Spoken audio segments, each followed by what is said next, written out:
You open a beginner hacking guide. It says, Step 1, install Arch Linux. And that's already where you messed up. 5 minutes ago, you were Googling how to hack websites. And now you're neck deep in a YouTube tutorial where some guy with anime profile pic is compiling a custom Linux kernel using flags you've never seen in your life. You blink, and somehow you're in a 45-tab rabbit hole of Python virtual environments, shell scripts that break your terminal, and a GitHub repo that hasn't been updated since Obama was president. Welcome to Hacking Beginner Edition. The problem is, most so-called beginner guides are not actually made for beginners. They're made by people who've been in the game so long they've forgotten what it feels like to be new.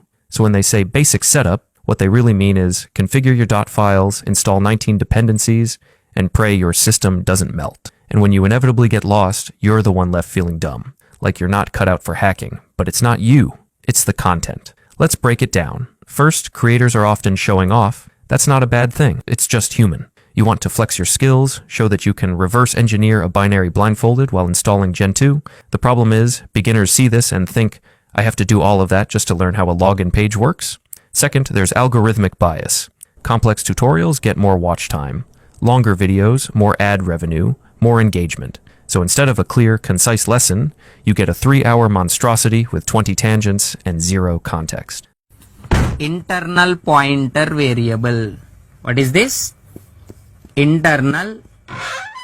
Finally, and maybe most importantly, there's a weird sort of gatekeeping. A culture where simplicity is seen as weakness, and unless you're running Kali in a VM inside your fridge, you're not real. So what does a real beginner path actually look like? You don't need a million tools, you don't need a 300-line bash script, you need to understand what the web is doing. Start with HTTP, how requests and responses work. Learn what a port is, what a server is, what an IP does.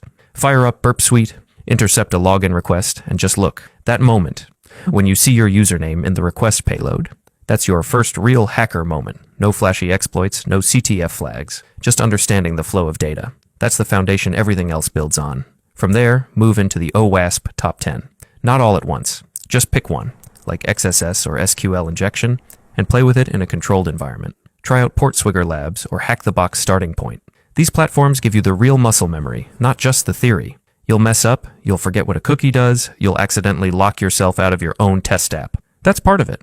That is the learning. So yeah, next time you open a beginner's guide, and it asks you to chmod your soul or recompile your operating system, just close the tab. You're not learning how to hack. You're entering someone's personal dungeon build tutorial. And trust me, there's a better way.